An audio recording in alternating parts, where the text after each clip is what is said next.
Assalamualaikum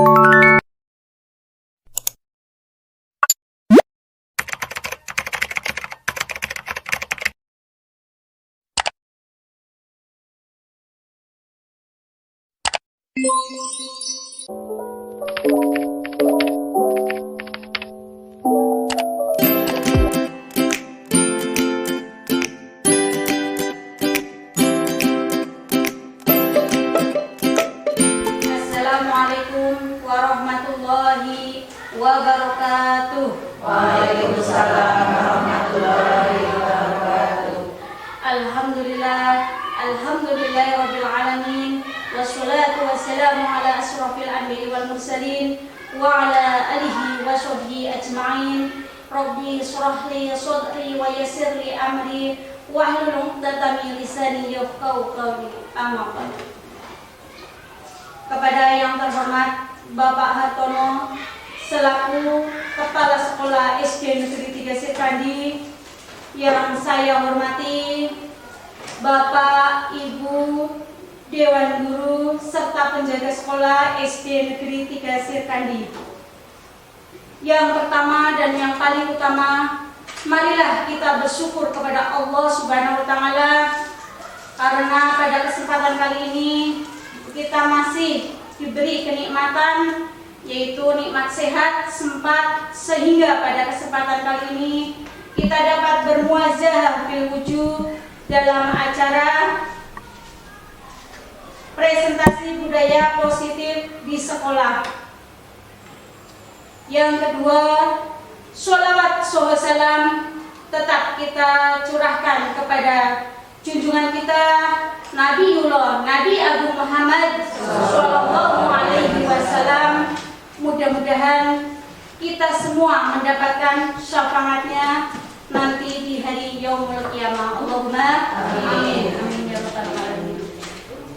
Bapak Ibu yang saya hormati, sebelum acara dimulai, perkenankan saya akan membacakan susunan acara pada kesempatan kali ini.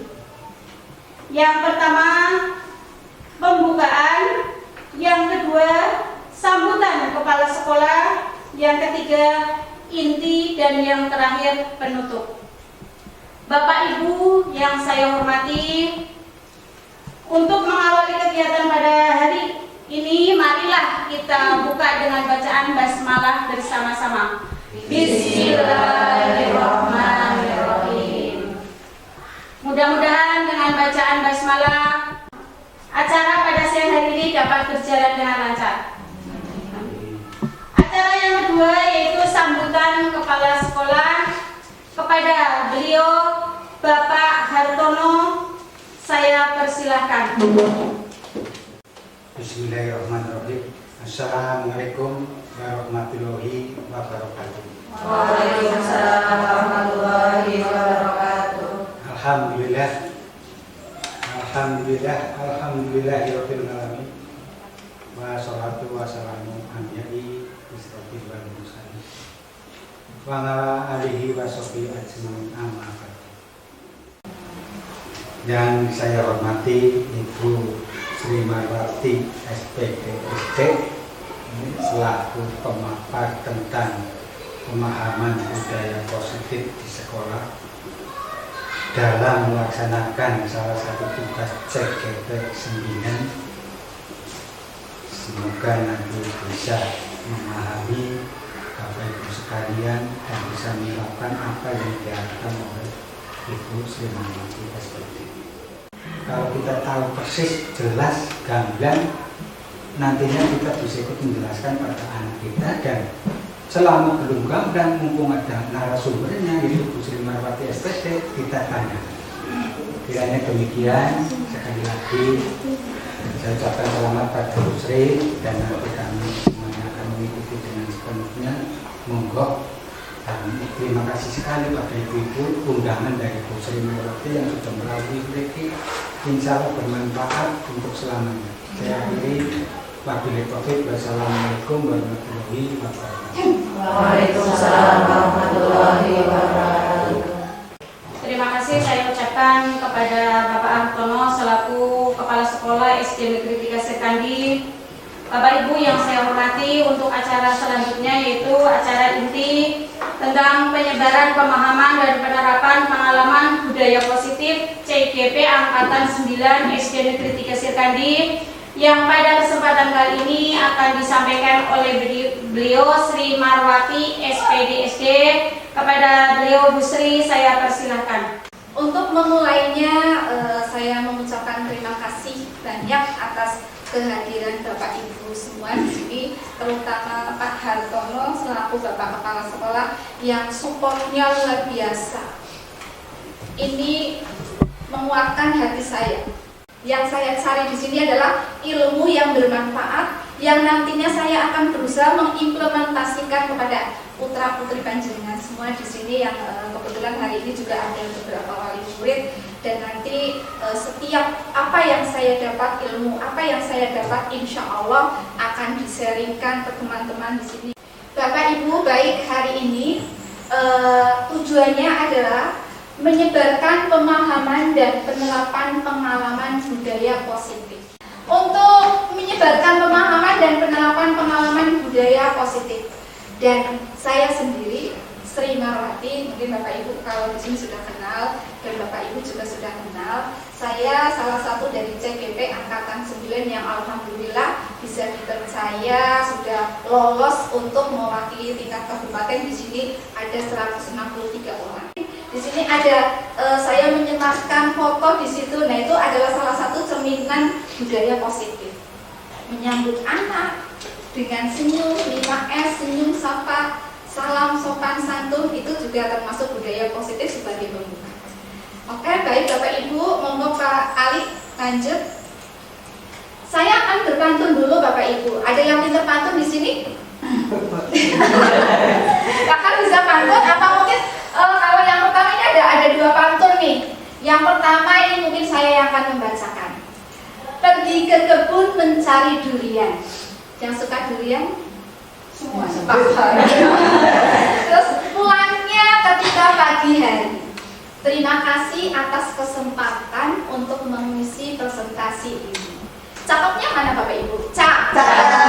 Gitu kan biasanya kalau dibacakan pantun kan cakep gitu. Nah, ini yang kedua, saya mungkin minta tolong lah inilah.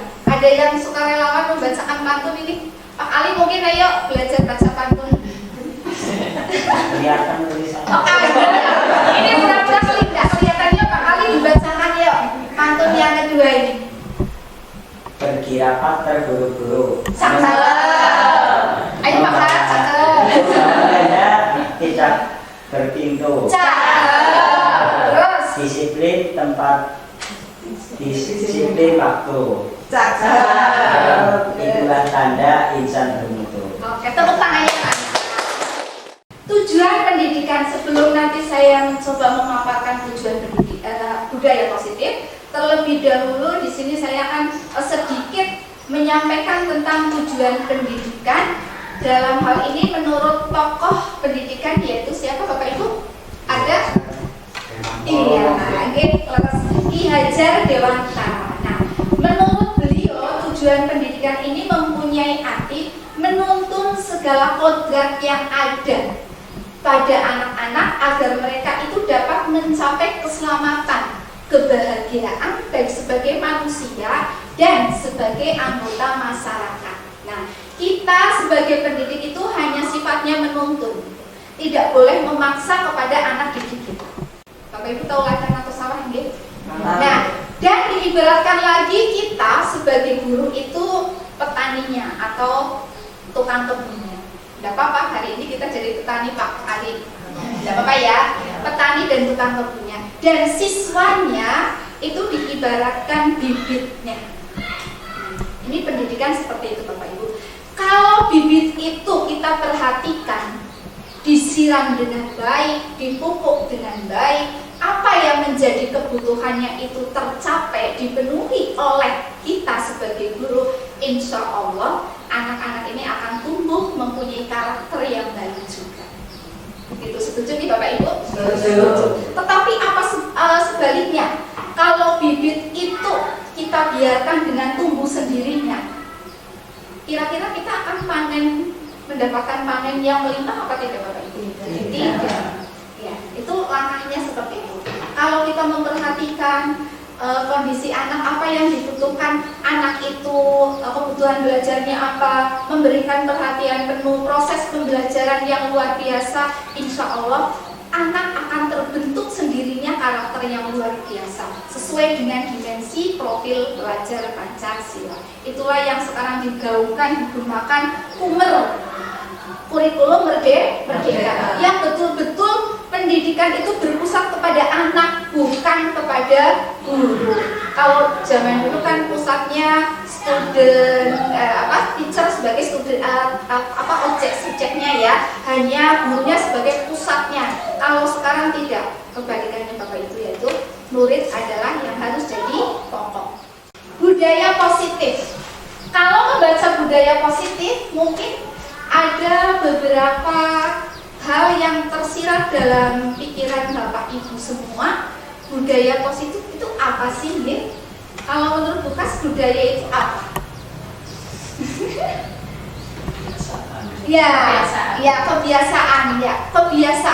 Kebiasaan yang tentunya baik ya Kak.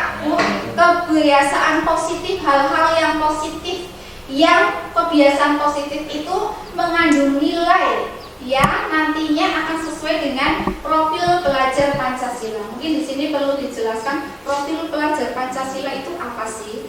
Ada berapa? Nah, ini hanya sekedar tambahan nih Bapak Ibu.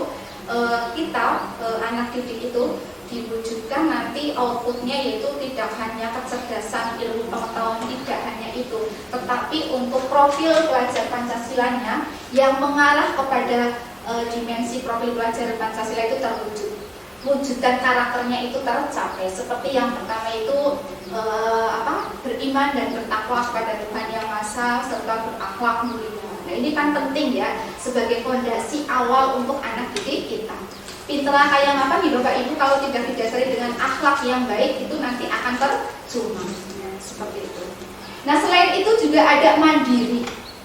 Melatih anak mandiri, bertanggung jawab, saling bekerja sama atau berkolaborasi. Dan di sini tidak hanya anak atau siswa saja Bapak Ibu yang bekerja sama, berkolaborasi, tapi gurunya juga nih saling bekerja sama. Di sini tidak hanya budaya positif terhadap anak, tetapi gurunya juga seperti itu.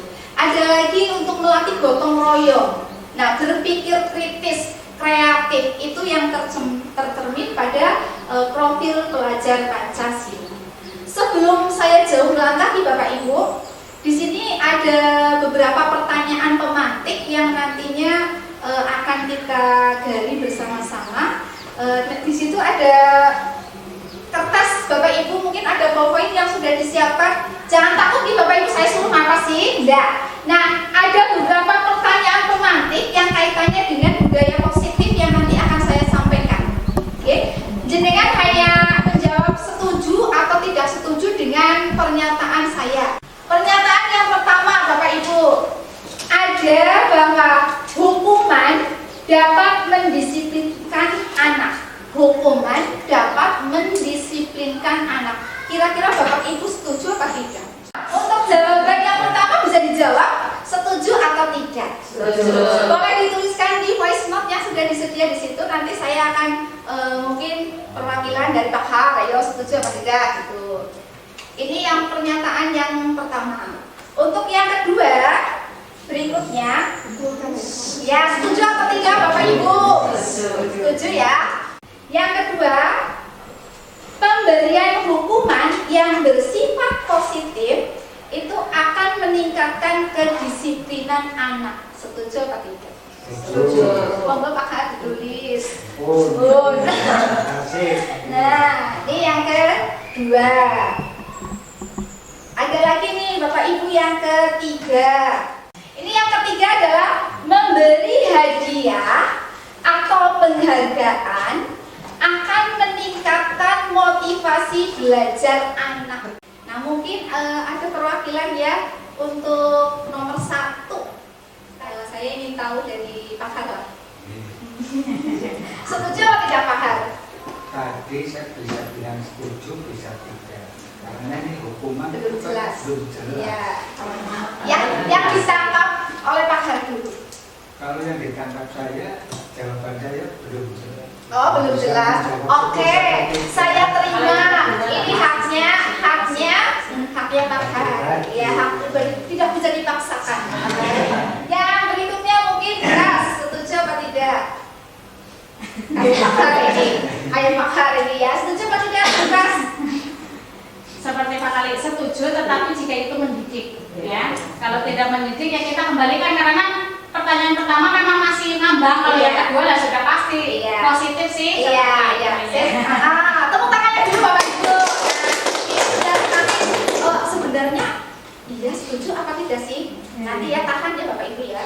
Terus yang kedua tadi bahwa pemberian hukuman yang bersifat positif. Nah, di sini ada kata bersifat positif ya. Nah, berarti sudah jelas setuju atau tidak setuju ya? Setuju. Ini jawabannya hampir sama setuju ya, tapi jawabannya Bu Nik setuju apa tidak setuju? Setuju. Yang ketiga, nah ini memberikan hadiah atau penghargaan. Saya ingin dari pendapatnya Bu Tutila. Itu ya ada kalanya diberi penghargaan Supaya hari esoknya lebih semangat. Oke. Setelah budaya nah ini ada konsep utama budaya positif. Nanti di sini Bapak Ibu ada 7 hal slide ya, ini yang tentunya topiknya yang akan saya sampaikan, yaitu yang pertama perubahan paradigma belajar. Yang kedua itu nanti muara budaya positifnya itu lebih mengerucut lagi, saya ambil ke disiplin positif. Yang ketiga kebutuhan dasar manusia. Yang keempat motivasi perilaku manusia. Dan yang kelima restitusi posisi kontrol guru. Keenam keyakinan kelas. Dan yang terakhir ada yang namanya segitiga restitusi. Ini 7 bagian hal yang akan saya sampaikan terkait dengan pertanyaan pemantik tadi Bapak Ibu. Lanjut Pak Ali. Nah, yang pertama Bapak Ibu, perubahan paradigma belajar. Tadi di bagian awal sudah saya sebutkan ya, bahwa pembelajaran dengan paradigma baru saat ini itu merupakan pembelajaran yang dirancang berdasarkan prinsip pembelajaran berdiferensiasi. Maksud berdiferensiasi di sini itu yaitu memihak kepada murid, memenuhi kebutuhan apa yang dibutuhkan oleh murid. Jadi guru hanya sifatnya sebagai fasilitator, menyiapkan apa yang dibutuhkan murid ketika murid itu belajar. Nah, seperti yang dijelaskan tadi di awal bahwa paradigma belajar saat ini sesuai dengan Kummer adalah guru hanya sebagai fasilitator, memfasilitasi. Pusatnya adalah pada anak. Kita sebagai pendidik hanya menuntun, mewujudkan nanti terciptanya karakter murid yang berdimensi mengarah kepada profil pelajar Pancasila yang tadi sedikit sudah saya jelaskan. Dari sini sudah paham sedikit nih Bapak Ibu nggih? Sudah ada gambaran Bapak Ibu? Ada yang malah mukas ini ilmu lagi mukas, nanti akan lebih memahami lagi. Yuk, yang kedua. Nah, sekarang ini kan nanti bisa meraba-raba gambarnya sudah sedikit terjawab. Yuk sejenak refresh otak. Nah, nih nanti saya mungkin butuh bantuan Bapak Ibu ya. Ini di sini ada ibaratkan Anda dan teman Anda itu salah ketik akan melakukan kegiatan cobalah buka. Maksudnya apa sih Bapak Ibu? Nah, nanti ada 2 orang yang bermain peran di sini ya. Ada sebagai yang menjadi A dan B. Nah, tugasnya yang A ini adalah nanti mengepalkan salah satu tangan, di mana di tangan itu ibaratkan ada sesuatu barang yang berharga dan tidak ingin diketahui oleh orang lain. Pokoknya berusaha keras untuk mempertahankan agar tangan ini tuh tidak bisa dibuka oleh lawannya Pak Har. Pak Har mau coba? Alah, di sini mungkin Bu Tuti aja sama Bu Nik yang sama-sama kuat. Ayo sini, mungkin Bu Tuti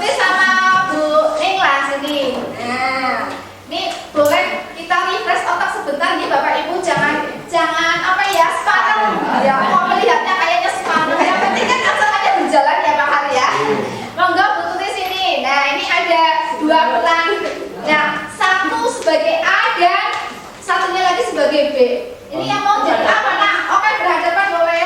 Yang satu jadi apa? Yang A siapa? Ya, sing pinang layu. Oh, ini pintar lagi ya. Ini Bu Tuti jadi A saja lah. Oke, Bu Tuti ini tugasnya nanti kamu menggenggam. Ibaratnya di tangannya Bu Tuti itu ada berlian. Dan hanya berlian itu bebas ya berlian atau sesuatu yang berharga. Yang sesuatu itu tidak bakalan diberikan kepada lawannya. Tidak ingin diketahui oleh lawannya. Nah, berusaha sekuat tenaga. Jangan sampai dibuka. Kalaupun dibuka itu dengan kesadaran sendiri. Oh iya ya, saya enggak apa-apa, saya ikhlas. Nah, ada seperti itu. Saya ikhlas. Motivasi dari dalam diri sendiri. Nah, nanti mulai mengena jawaban romantis nanti. Silakan untuk pokoknya bunyinya beri yang sebagai ancaman boleh. Nah, kalau tidak kan awas loh. Nah, boleh seperti itu. Rayuan boleh, silakan rayuan maunya bening dikeluarkan boleh dengan hadikan ancaman rayuan. Mungkin rayuan ditambah snack boleh. Apakah dengan rayuan ditambah snack ini tangannya bisa terbuka segitunya ya gitu ya. Coba sekarang kita saksikan gimana caranya ya Bu Tuti. Apakah nanti akan mudah terpengaruh atau tidak? Dan Buning juga nanti rayuannya bagaimana? Coba silakan sekuat tenaga Buning, ayo dirayu.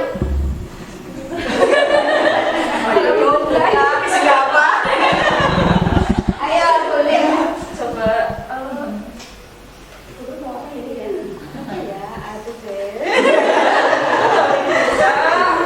ini kan rahasia. Enggak lah. Ini apa Bapak? Enggak lah, tetap genggaman. Iya, ini mau ini dia, mau dikasih snack kayak apa? Boleh Buning. Ya. Tak kasih loh, tak kasih sesuatu. Kalau ini bisa dibuka, kasih enggak ya? Enggak deh. Kasih yang spesial sekali. Dikasih yang spesial. Enggak lah, ini kan rahasia saya. Suatu saat nanti kau tahu. Makanya waktunya dibuka ya. Ada waktu nanti ya. Sebentar saat ini belum. Ayo Buning, silakan. Coba pengen ternyata ya. Kasih tanah 1 hektar. Nanti mau dikasih tanah, mau selesai ini.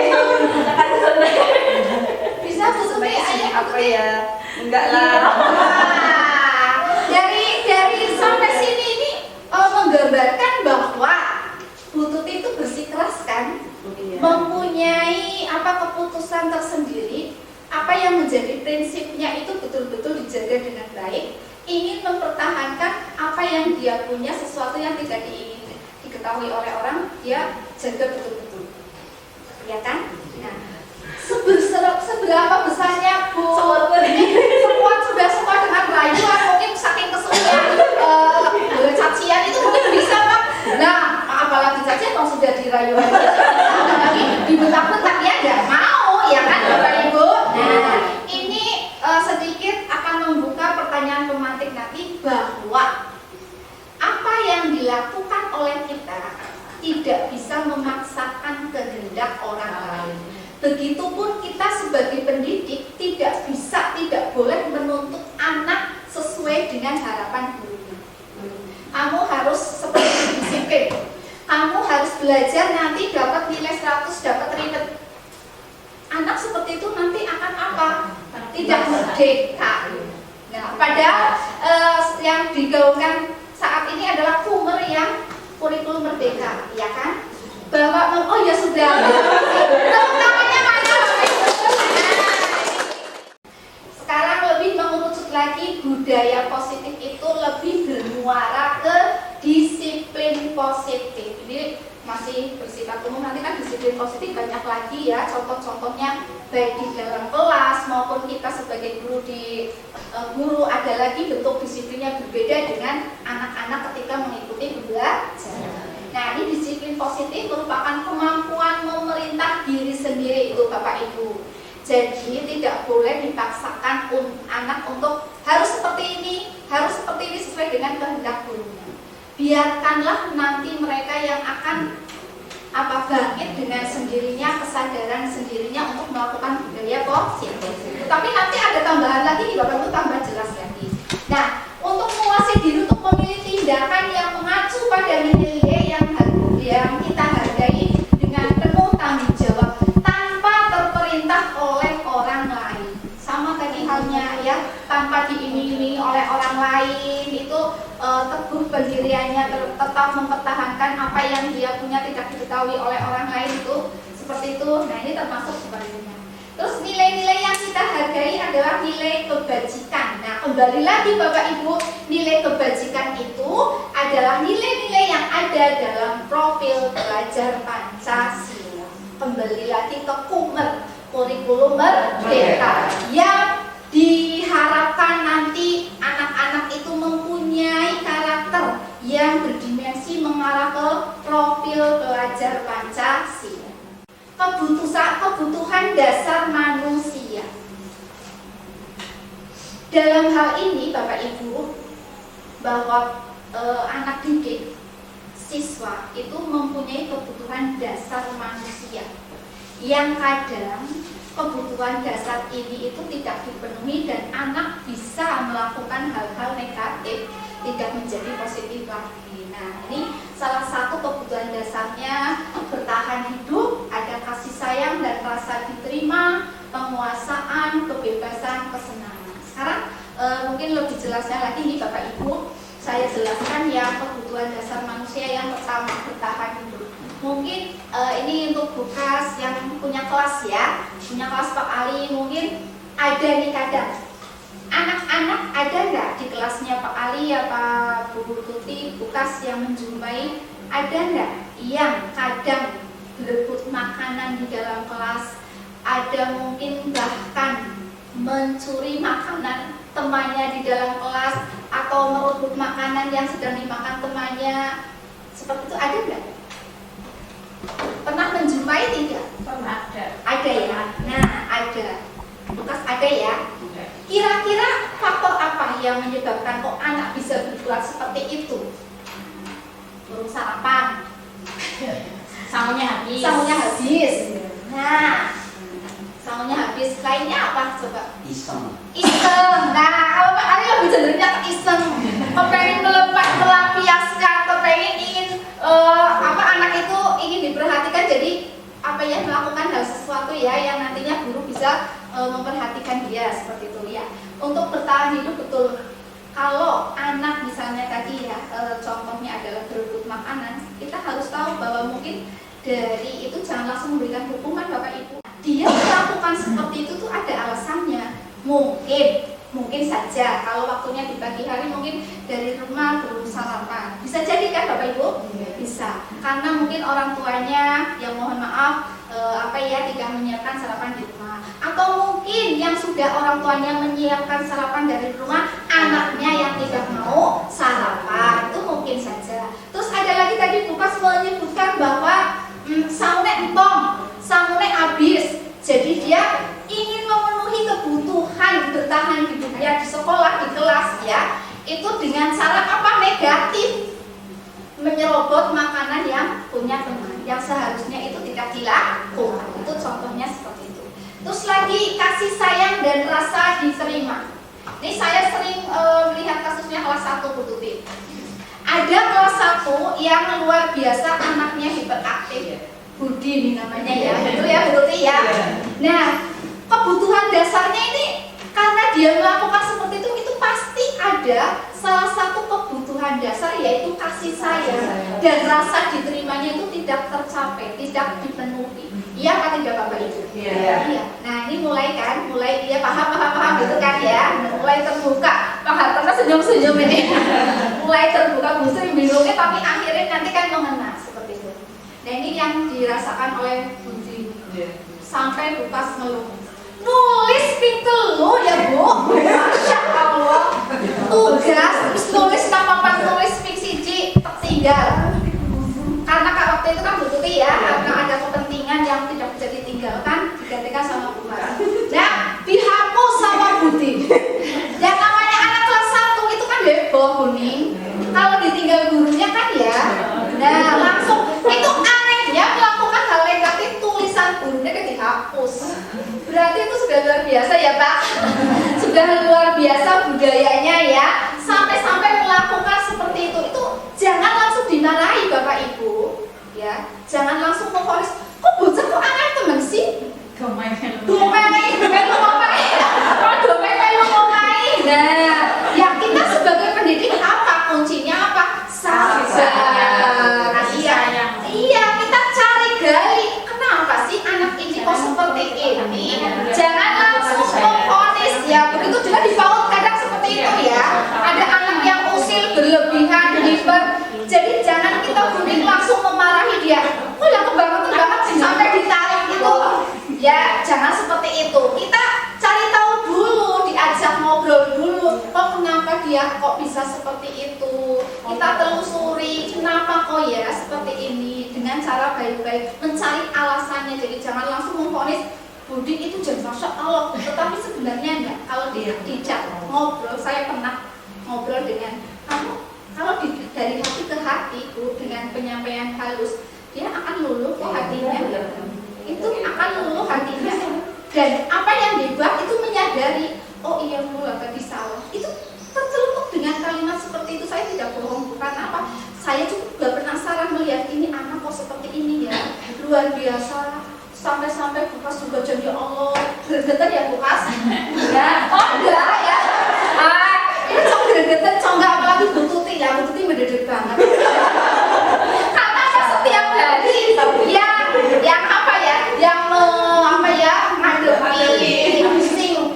Nah kalau sekarang sudah berubah apa? Berarti gurunya sudah mulai melakukan pendekatan yang lebih baik, tidak cuek dengan murid, tidak cuek dengan anak yang melakukan budaya-budaya yang negatif seperti itu. Tuh kasih sayang dan rasa diterima. Sudah agak paham Bapak Ibu sampai sini? Terus yang penguasaan. Nah, ada faktor yang penguasaan seperti ini. Kadang di kelas 6 ini seperti yang saya temui kasusnya di kelas 6 ini ada yang anak apa ya, ingin melakukan penguasaan di dalam kelas. Saya kadang kalau matematika itu LKS belum ada kuncinya. Saya selalu kalau memberikan tugas membuat kunci dulu. Ada membuat catatan jawaban. Mungkin Bukas kalau sudah mengajar di sini ada catatan merah itu ya, ada yang coretan-coretan penuh di sini. Itu matematika seperti itu kalau saya. Tetapi ada nih guru yang teledor seperti saya. Kadang coretan yang kunci tadi nggak dibawa, nggak diamankan. Ini ada nih, ini kan budaya negatif ya Pak Hari ya. Nah ada dua anak karena dia ingin menguasai di kelas, menonjol di kelas, dia melakukan taktik cara apapun supaya dipuji oleh teman, dipuji oleh guru. Nah, dia mengambil itu. Saya nggak tahu. Ada anak yang laporan. Nah, tadi itu betul, padahal soal itu sulit. Saya kan bisa mengukur kemampuan anak seperti apa. Oh, ini iya ya, betul ya. Kok dua-duanya betul semua ya? Agak ada ragu, ditambah lagi ada tatapan kedua anak itu kok beda. Nah, ada perasaan bagaimana seperti itu. Ternyata seperti itu Bapak Ibu. Jadi penguasaan ingin menonjolkan ada dalam pembelajaran matematika ingin mendapatkan nilai yang bagus, ingin dipuji oleh orang, ingin diberi penghargaan oleh gurunya itu dengan cara yang bukan budaya positif, tetapi budaya yang negatif. Nah, di sini tugasnya seorang pendidik adalah apa? Bukan menghukum, bukan memberikan hukuman, tetapi nanti di bagian akhir ini ada yang namanya restitusi. Biasa, tapi seperti yang pada kasusnya Budi, ajak ngobrol. Kenapa kok melakukan seperti itu? Apakah kamu tahu itu perbuatan yang jelek apa baik, positif atau negatif? Dia tahu itu negatif. Kenapa kok dilakukan? Ya karena ingin memenuhi kebutuhan dasar manusia. Dasar di dalam kelasnya ingin mendapatkan pujian dari teman, ingin mendapatkan pujian dari guru. Dan tujuannya itu bukan dari kemampuan diri sendiri. Terus yang ketiga, kebebasan. Ada anak nih khususnya kelas 1 yang merasa kadang anak-anak yang butuh lari-lari di dalam kelas. Apalagi PAUD ya, kuning ya, pol, tidak bisa mengendalikan. Ya kita tidak boleh memaksa duduk, tidak bakal seperti itu kan ya kuning ya. Harus didekati. Bagaimana cara kita sebagai pendidik bisa merayu hati dan tanpa melalui ucapan-ucapan yang keras. Tuh, yang kesenangan juga seperti itu, kurang senang, ya, kurang senang di rumah, mungkin kurang mendapatkan perhatian. Pas ada loh Bapak Ibu, kadang ini ada yang nggak sanggup ya, ada, tetapi tidak diberikan uang saku itu karena tidak punya, mungkin karena ibunya mungkin lupa atau terburu-buru dalam kegiatan atau apa, sehingga anaknya itu tidak lupa, tidak diberi uang saku. Nah, akhirnya dia murung dari rumah, orang seneng, orang gairah, tidak gembira karena uang saku itu. Karena uang saku. Nah, di sini motivasinya sebagai pendidik adalah bagaimana caranya walaupun tidak diberi uang saku mereka tetap belajar semangat. Sama ini halnya dengan tadi yang kita bermain mengepal tangan untuk memaksa lawannya untuk membuka. Kita sebagai manusia tidak boleh memaksakan, tidak bisa mengontrol orang supaya berbuat sesuai dengan kehendak kita yang diharapkan oleh kita. Buktinya tadi sekuat tenaga ya bunyinya sudah merayu, buktinya tetap bersikeras. Nah, kita sebagai manusia apalagi pendidik tidak boleh memaksa, mengontrol orang atau murid itu untuk menjadi apa yang kita harapkan. Biarkanlah mereka tumbuh kembang dengan kesadarannya sendiri, seperti itu. Nanti akan lebih tepat lagi. Nah, nih ada contoh kasus di kelas. Mungkin tidak hanya di kelas saya, Bapak Ibu, mungkin di kelasnya Pak Ali juga pernah, di kelasnya Bu Tuti juga pernah, mungkin di Bu Kasmina yang mengajar bidang studi agama juga. Di antaranya contoh kasus di kelas ini, satu, terlambat datang ke sekolah. Ada ya Bapak Ibu ya, umum lah ini, terlambat datang ke sekolah. Yang kedua, lupa mengerjakan PR. Ini kasus-kasus yang ada di sekolah, di kelas. Yang ketiga, makan di saat jam pelajaran. Ada tidak ini? Ada. Kalau masuk saja sudah mau belajar, sudah bawa jajan, asik-asik makan. Gurunya sudah menjelaskan asik-asik makan. Hal-hal yang ya Masya Allah itu ya, makan di saat jam pelajaran. Yang keempat, tidak mengenakan atribut sekolah lain. Ini menjadi kebiasaan.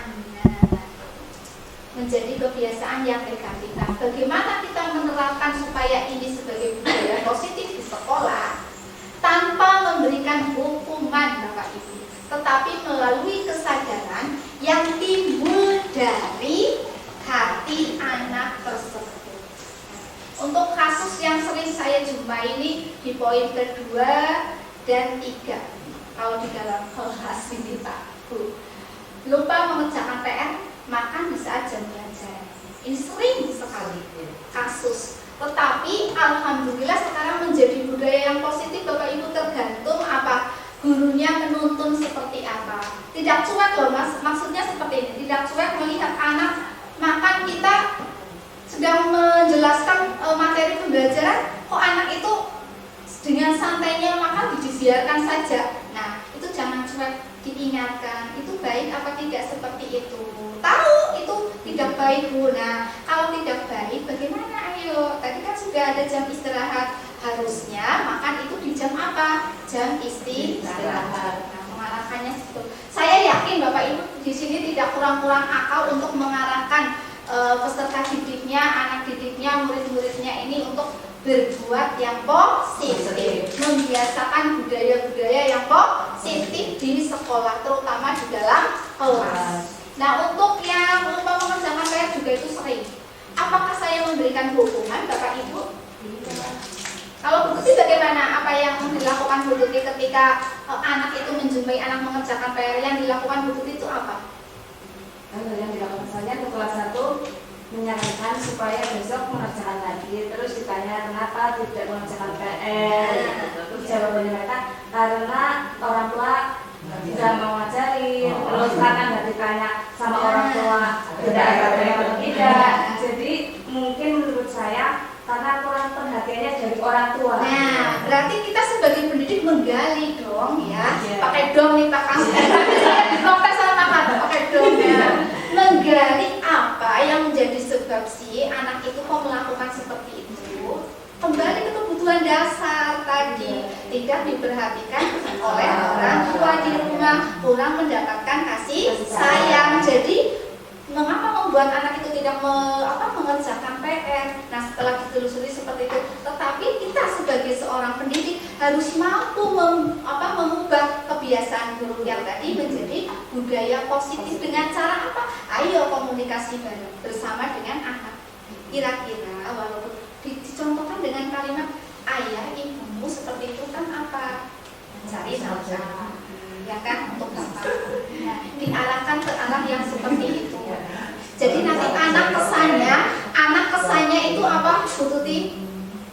Kesannya apa? Mendapatkan kasih sayang dari orang tua. Dan nanti walaupun tidak diperhatikan oleh orang tua, dengan otomatis akan timbul dari hatinya sendiri ketika ada PR yang dikerjakan tanpa ada bimbingan orang tua. Berarti kalau seperti ini sudah memunculkan sifat apa? Profil pelajar Pancasila. Mandiri. Setelah ini akan lebih jelas lagi motivasi perilaku manusia yang membuat anak melakukan seperti itu. Tentunya ada motivasinya, ya kan, Bapak Ibu? Contoh saja saya di pendidikan, mungkin saya melakukan sesuatu ada motivasinya. Apakah itu karena ingin mendapatkan pujian dari pakar, kepala sekolah? Oh, Bu Sri rajin teman, Pak Ali rajin teman, berangkatnya tepat waktu. Apakah seperti itu? Nah, untuk motivasi perilaku manusia itu ada 3, Bapak Ibu. 1, untuk menghindari ketidaknyamanan atau hukuman. Ini yang pertama. Yang kedua, untuk mendapatkan imbalan atau penghargaan dari orang lain. Dan yang ketiga, mungkin perlu bantuan dibacakan. Kuning, yuk dibacakan, boleh. Yang ketiga, untuk menjadi orang yang mereka inginkan dan menghargai diri sendiri dengan nilai-nilai yang mereka percaya. iya, kita bahas dulu Bapak Ibu yang pertama. Untuk menghindari ketidaknyamanan atau hukuman. Anak mengerjakan PR, tujuannya, motivasinya untuk apa sih? Kadang Bapak Ibu guru menanyakan nggak kepada guru-guru? Kalau saya kadang tanya, kamu mengerjakan PR ya? Iya, mengerjakan PR Bu, supaya mendapatkan nilai. Itu motivasinya, ingin mendapatkan nilai. Terus ada lagi, kamu mengerjakan PR ya? Iya, karena saya ingin bebas dari hukuman. Tidak dihukum sih Bapak Ibu kalau mengerjakan PR, otomatis tidak dihukum kan oleh gurunya. Tapi kalau misalnya tidak mengerjakan PR, mesti domain kan gurunya. Gurunya sampai ya, dimarahin ya, atau diberi hukuman. Jadi motivasinya itu ingin mendapatkan untuk menghindari ketidaknyamanan atau hukuman. Saya mengerjakan PR supaya tidak dihukum oleh guru. Saya mengerjakan PR untuk mendapatkan penghargaan. Itu yang kedua, untuk mendapatkan imbalan. Imbalannya itu apa? Nilai, ya, ingin dinilai oleh gurunya. Dan ada lagi untuk mendapatkan penghargaan dari orang lain. Ini pernah saya ya Pak Har dan Bapak Ibu, saya pernah memberikan penghargaan selama 1 minggu. Tetapi yang dialami malah itu justru menimbulkan efek negatif. Seperti ini Bapak Ibu. Khusus kalau pelajaran yang lemah di kelas saya itu adalah matematika. Memang banyak yang nggak suka matematika. Kalau sudah dari hatinya tidak suka, berarti malas mengerjakan dan sebel, benci lah pokoknya. Nah, seperti itu betul ya. Nah, saya bagaimana kok membuat anak itu supaya tertarik di pelajaran matematika? Dengan selalu memberikan penghargaan Bapak Ibu. Orang ketang mau membawa coklat Pak Har 2, ada apa di rumah pas ada apel 3, tok bawa ke sekolah. Kenapa? Untuk memberikan penghargaan. Karena apa? Jebule anak-anak itu termotivasi kalau mendapatkan iming-imingan itu Bapak Ibu. Contoh ini, ya sekarang ada soal sudah dijelaskan oleh gurunya. Kalau ada di antara kalian yang mendapatkan 100 5 soal ini, saya sulit Bu kalau misalnya seperti itu. Tetapi ada loh, ada yang dapat 100, akhirnya apa? Dia dapat penghargaan dari saya. Resti itu, nah ya kasih coklat ada. Tetapi kan seperti ini kalau di dilakukan seperti ini terus-menerus akan memberikan dampak yang negatif. Jadi anak termotivasinya itu asik, aku ngerjakan Ben Oli 100, maka Ben Oli penghargaan kan gurune. Motivasinya seperti itu, bukan berdasarkan yang ketiga, yaitu untuk menjadi orang yang mereka inginkan dan menghargai diri sendiri dengan nilai-nilai yang mereka percaya. Karena apa? Terobsesinya penghargaan. Jadi sudah ada terjawab Bapak Ibu pertanyaan pemantik tadi bahwa penghargaan itu ya, kan setuju apa tidak? Tadi banyak yang jawab setuju. Nah, ini kan sudah hampir bisa terjawab ya, udah Bukas. Nah, udah dong Bukas. Iya, dan namanya pertanyaan pemantik itu pertanyaan yang diberikan di awal-awal sebelum mendapatkan pemahaman seperti itu. Nah, ini sedikit-sedikit akan berangsur paham. Oh iya ya, berarti selama ini seorang guru memberikan penghargaan itu ada nilai negatifnya. Cenderung anak itu mengejar penghargaan itu bukan kesadaran rasa tanggung jawab yang harus mereka lakukan sebagai pelajar, ya ini belajar melaksanakan tugas dari seorang guru seperti itu. 5 posisi kontrol guru. Ada kaitannya penghukum, pembuat rasa bersalah, teman, pemantau, dan ya, baik, itu 5 posisi kontrol. Akan lebih jelasnya ya Pak Ali, di bawahnya itu ada. Nah, ini ada Bapak Ibu contoh penerapan 5 posisi kontrol guru. Di sini melihat kasusnya Bu. Kalau kasus yang terjadi ini, kalau di SD 3 Sirkandi kan ketika upacara ya Pak Ali ya, kita ya yang menghadapi ini tidak memakai atribut seragam sekolah. Di dalam kelas pun iya, tentang upacaranya dinas Senin, bukan setelah itunya pakai. Hari Selasa tidak dipakai. Padahal hari Selasa itu masih wajib mengenakan dasi karena seragamnya apa Bapak Ibu? Merah putih. Nah, ini kasusnya kita lebih fokus ke tidak memakai atribut seragam sekolah, karena kan tadi saya memberikan beberapa contoh kasus nih Bapak Ibu. Ada berapa kasus tadi ya? 4 ya. Nah, yang saya contohkan di sini supaya Bapak Ibu lebih paham penghukum itu seperti apa, pembuat rasa bersalah seperti apa. Melihatnya kasusnya adalah tidak memakai atribut seragam sekolah. Kalau menjadi kontrol kita sebagai penghukum, berdiri di depan kelas selama 1 jam. Ini kira-kira bagaimana Pak Kali tanggapannya? Ya, kurang efektif. Kurang efektif. Bagaimana Nah, seperti itu. Ini penghukum. Nah, jadi tadi penghukum berarti kalau penghukum, kalau saya pernah, tapi apa ya? Yang frekuensinya hanya 1-2 kali lah. Pernah menghukum, pernah sebagai penghukum karena saking gregetan Ibu. Sudah diingatkan, kalau ya Pak Kali itu mungkin kalau sering oprak-oprak ya, kalau setiap hari Senin pagi itu ya Allah topi Bu, pilasi regane topi. Nah, ini Pak Kali dasi, sepatu ada bahkan talinya ada yang putih Bapak Ibu. Ada yang talinya putih padahal tidak sesuai dengan apa ya, seragam sekolah ya, atribut sekolah yang harusnya tali sepatu apa ya? Hitam. Nah, ini kalau posisi kontrol kita sebagai guru, sebagai penghukum ini, kita bertindaknya berdiri di depan kelas. Kadang nanti setelah ini yang tidak memakai atribut sekolah ngepel. Saya pernah Bu, tidak memakai sabuk. Lihat, kalau saya tuh paling nggak seneng kalau lihat kurang kepriwe gitu, nggak rapi gitu ya. Ada salah satu anak itu bahkan nggak hanya 1 anak, beberapa anak, banyak anak lah ini ya tidak memakai sabuk. Hukumannya saya pernah memberikan hukuman yaitu ngepel. Karena apa? Saya nggak pernah memberikan hukuman bersifat fisik. Kayak ini contoh ya, berdiri di depan kelas selama 1 jam. Ini contohnya kontrol guru sebagai penghukum tetapi tidak efektif. Kalau yang efektif yang seperti apa ya? Memberikan manfaat.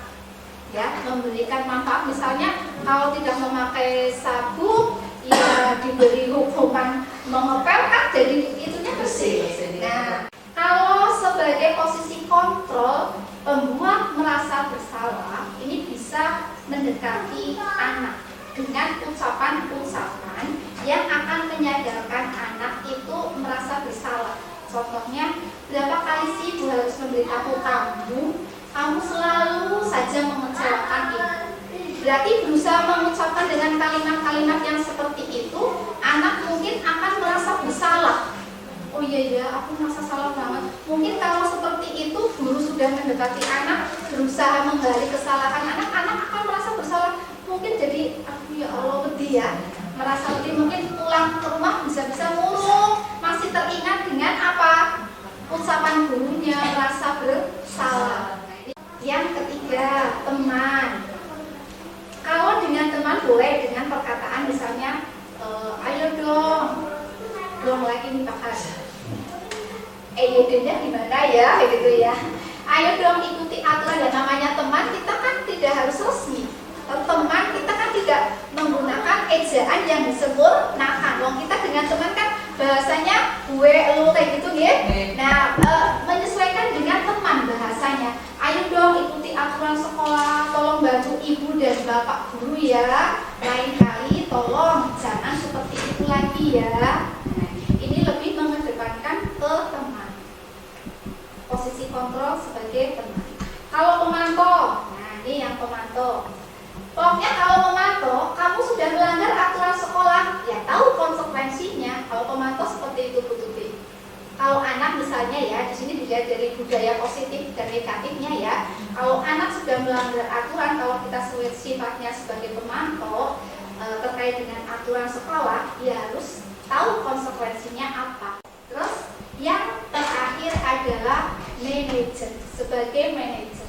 Nah, nanti dari kelima posisi kontrol yang paling sesuai yang harus dimiliki oleh seorang guru yang mana sih? Yang tepat yang mana? Yang kelima itu manajer. Bisa dengan pendekatan tadi, menggali kesalahannya, mengajak ngobrol dengan anak itu, mengajak ngobrol dengan dari hati ke hati ya, mencari alasannya kenapa kok anak itu berbuat seperti itu, kenapa. Boleh dengan perkataan ucapan, apakah kamu tahu kesalahanmu? Nah, ini sebagai kalimat acuan, mencari tahu kesalahannya, mencari sebab alasannya kok berbuat seperti itu, kenapa. Kira-kira kalau sudah tahu kesalahannya, bagaimana cara memperbaiki kesalahannya? Nah, itu seorang guru lebih mendekatkan ini ibu, bapak ibu manajer ya, sebagai manajer, walaupun kesemuanya itu pernah kita lakukan. Nah, ini. Berikutnya Bapak Ibu, keyakinan kelas. Semua yang dilakukan oleh murid di kelas itu tidak lepas dari namanya keyakinan kelas. Oh, kenapa di sini mengapa keyakinan kelas? Mengapa bukan peraturan kelas? Ada yang bisa menanggapi Bapak Ibu? Kenapa kok bukan keyakinan kelas? Mengapa keyakinan kelas? Mengapa bukan peraturan kelas? Kalau peraturan kelas itu gimana Bukas? Lebih mengarah kesadaran. Iya. Kalau keyakinan lebih mengarah kesadaran, muncul dari motivasi dalam diri sendiri. Nah, ini terkait apa tidak Bapak Ibu yang tadi disampaikan dari awal sampai sekarang? Terkait ya, saling terkait ya. Mengapa keyakinan kelas kok bukan peraturan kelas? Kalau peraturan kelas cenderungnya dari guru. Guru menetapkan dilarang membuang sampah di kelas karena akan menyebabkan kelasnya kotor, tidak nyaman untuk belajar, seperti itu. Negatif ya, isinya dilarang. Coba buat yang lebih positif lagi, kalimatnya kan bisa. Buanglah sampah di tempat sampah. Tidak harus menggunakan konotasi yang negatif dari kalimat itu. Nah, kalau keyakinan kelas itu sebaiknya Bapak Ibu dibuat kesepakatan sebelum, misalnya kayak sebagai contoh, saya sebelum anak itu pada awal naik kelas ya Bapak Ibu, dari kelas 5 ke kelas 6 pasti selain pembentukan organisasi, saya ada kesepakatan dari awal anak-anak supaya membuat keyakinan kelas. Boleh dilihat itu di belakangnya Lukas 9 ada kesepakatan kelas waktu itu, bukan keyakinan kelas, karena saya belum mengikuti CGP Pak, belum menggunakan keyakinan kelas. Kalau saya menggunakan apa itu kesepakatan kelas, karena tahunnya saya ayo membuat kesepakatan bersama supaya anak-anak berusaha mematuhi apa yang menjadi aturan di kelasnya dan kita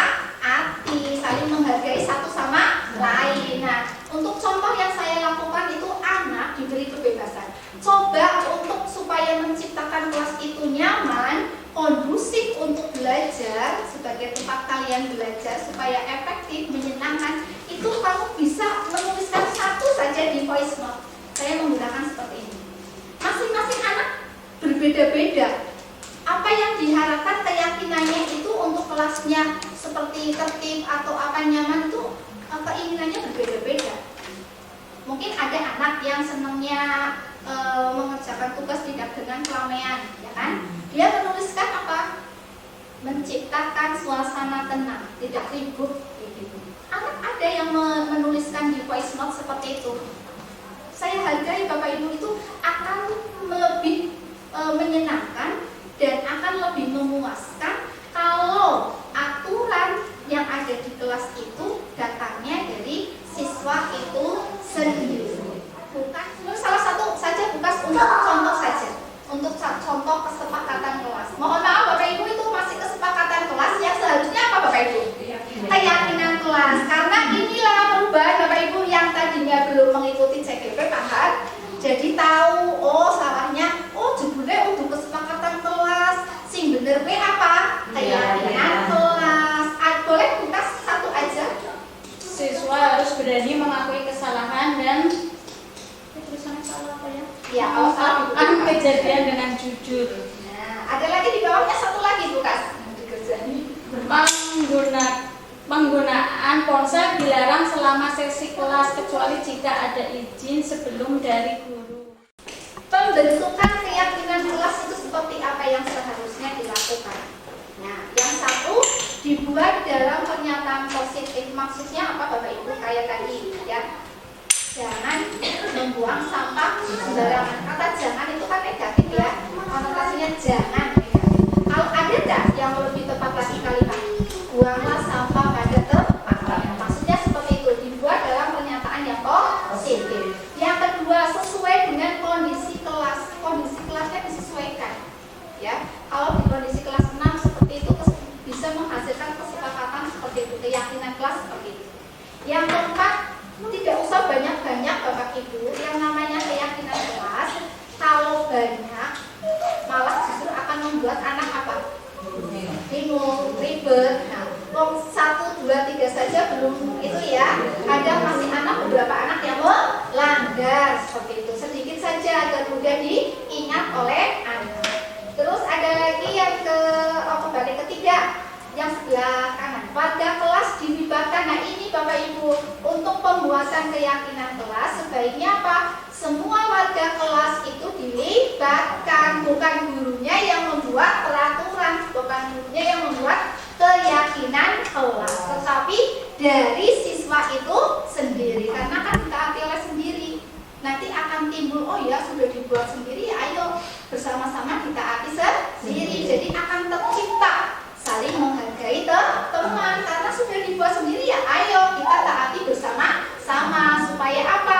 Tercipta lingkungan belajar di kelas yang menyenangkan, nyaman untuk belajar dan tentunya kondusif seperti itu. Segitiga restitusi ini merupakan penyelesaian dari berbagai macam kasus yang sebaiknya dilakukan oleh seorang guru, yaitu melalui tahapan-tahapan segitiga restitusi. Apa sih pengertiannya? Nah ini, segitiga restitusi itu suatu proses dialog, percakapan Bapak Ibu yang dijalankan oleh guru agar dapat menghasilkan murid yang mandiri dan bertanggung jawab. Nah tadi kalau anak melakukan kesalahan, jadi jangan dihukum, tetapi diajak ngobrol dulu, dialog, percakapan antara guru dengan siswa, sehingga nanti akan mudah tercipta apa kesadaran yang datangnya dari siswa itu sendiri. Diajak ngobrol, kenapa sih kamu seperti itu? Kamu merasa bersalah nggak kalau kamu seperti itu? Sudah tahu dia salah, terus ada itikat baik untuk memperbaiki kesalahannya apa tidak? Ternyata kalau diajak ngobrol nih Bapak Ibu, dia akan memperbaiki, padahal dan juga dia akan memberikan solusinya. Bu, solusinya gimana ya Bu kalau saya supaya tidak seperti ini? Nah, ada timbal balik, ada percakapan yang positif, sehingga nanti akan terbentuk kalau adanya proses dialog yang dijalankan antara guru dengan murid, tercipta itu menghasilkan murid yang mandiri dan bertanggung jawab. yang didasarkan pada motivasi yang datangnya dari hatinya sendiri. Itu segitiga restitusi pengertiannya. Terus lanjut Pak Ali. Nah ini tahap segitiga restitusi, tahapannya itu ada 3. Yang pertama menstabilkan identitas. Jadi jangan memvonis murid oh ya itu salah langsung diberi hukuman, tidak. Yang namanya menstabilkan identitas itu mencari tahu kenapa kok anak itu melakukan kesalahan. Mengapa kok anak jadi tidak langsung menjas kamu salah harus diberi hukuman seperti ini tidak. Tapi kita harus menstabilkan identitasnya dulu, dicari kesalahannya apa, tahu dan disadarkan kamu salahnya di mana. Kalau kadang anak-anak kan kalau tidak beritahu ya kesalahannya itu apa tidak akan sadar. Nah ini disilipkan segitiga dialog antara guru dengan murid itu penting.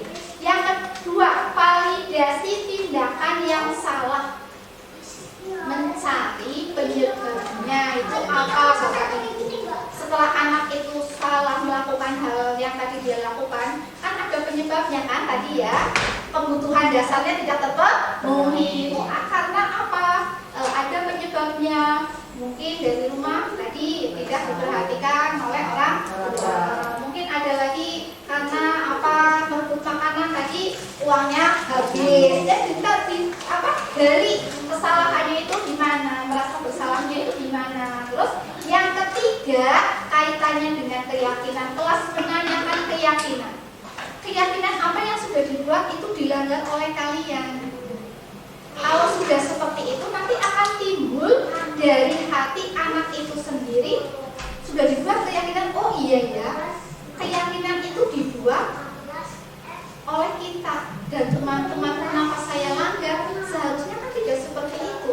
Harus ditaati, dipatuhi bersama supaya kondusif semua. Itu menanyakan keyakinannya tadi diantaranya yang sudah dibuat oleh kesepakatan dari awal kelas maksudnya. Itu 1, 2, dan 3 tahap segitiga restitusi. Mungkin yang pertama tadi apa yang masih ingat Pak Ali? Yang pertama pernyataannya hukuman dapat mendisiplinkan anak, setuju atau tidak? Setuju atau tidak tadi seharusnya? Tidak setuju. Berarti yang menjawab setuju tadi kan kebanyakan setuju. Nah itu karena belum mengikuti paparan. Karena kalau sudah mendapatkan paparan pasti jawabnya akan apa? Tidak setuju. Karena sudah paham. Berarti sudah paham nih apa yang saya sampaikan ya Bapak Ibu, bahwa hukuman itu dapat mendisiplinkan anak. Tidak senyataan. Yang kedua nih, pemberian hukuman yang bersifat positif akan meningkatkan kedisiplinan anak. Setuju nggak nih? Positif tadi sudah setuju karena bersifat apa? Positif, budaya positif. Itu setuju. Dan yang ketiga ini yang menarik dalam pernyataan yang ketiga ini, memberi hadiah atau penghargaan akan meningkatkan motivasi belajar anak. Setuju apa tidak setuju? Tidak setuju. Tadi Bapak Ibu menjawab pertama apa? Setuju karena saya maklum nih belum mendapatkan pemahaman ya. Nah ini pentingnya belajar bersama Bapak Ibu ya. Yang tadinya tidak tahu menjadi tahu. Apa yang tadinya tidak harus dilakukan, ayo. Nah ya seperti itu. Ini sebagai penutup seperti itu. Mungkin ada tanggapan dari Pak Han yang ketiga. Ini dari 3 tadi, kadang-kadang selaku wali murid dan guru yang begitu memahami hanya terfokus pada acuan satu, hukuman. Pada hukuman itu bisa yang pertama tidak setuju, tapi kalau yang kedua kan setuju karena positif. Jadi kalau yang namanya hukuman itu kalau yang sifatnya negatif, fisik sama untuk kata yang kasar itu memang tidak diperkenankan. Tapi kalau misalkan anak disuruh maju di depan kelas minta maaf dan tidak akan mengulangi lagi, itu kan hukuman. Tapi itu positif. Jadi kadang-kadang nanti pulangnya ke rumah anak beda lagi. Aku mau dukung, kon nama coba sekolah aku minta maaf. Tapi Bapak Ibu kan tidak tahu prosesnya, hanya prosesnya yang pertama saja. oh anak itu hukum, padahal sekolah tentang hukum. Itu yang kadang-kadang menjadikan satu permasalahan antara pendidikan dengan wali murid. Padahal kalau memang leadership yang bagus itu sesuai dengan itu, insya Allah selama fisik sehat anak tidak apa-apa, sama saja orang tua guru sama saja dengan orang tua guru. Itu Bapak Ibu untuk pemaparan pemahaman tentang budaya positif. Melihat wajah Bapak Ibu ini sudah loyo. Nah, ini untuk penutup saya inginlah meneriakan satu kalimat yang untuk membangkitkan semangat kita. Kalau nanti budaya positif luar biasa, semangat, lanjutkan, gitu ya Bapak Ibu ya. Tapi tangannya sambil gini Bu, ya.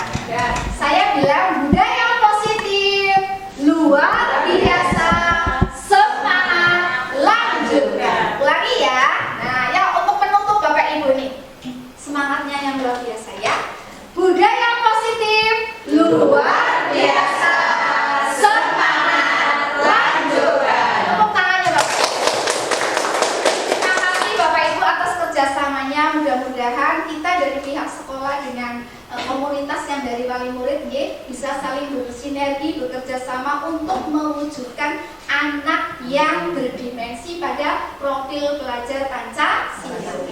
Saya akhiri, wabillahi taufiq wal hidayah. Wassalamualaikum warahmatullahi wabarakatuh. Waalaikumsalam warahmatullahi wabarakatuh. Terima kasih saya ucapkan kepada Bu Sri Marwati, SPD SD yang sudah menyampaikan tentang penyebaran pemahaman dan penerapan pengalaman budaya positif. Dan yang terakhir adalah penutup. Marilah acara pada siang hari ini kita tutup dengan bacaan hamdalah bersama-sama. Alhamdulillah.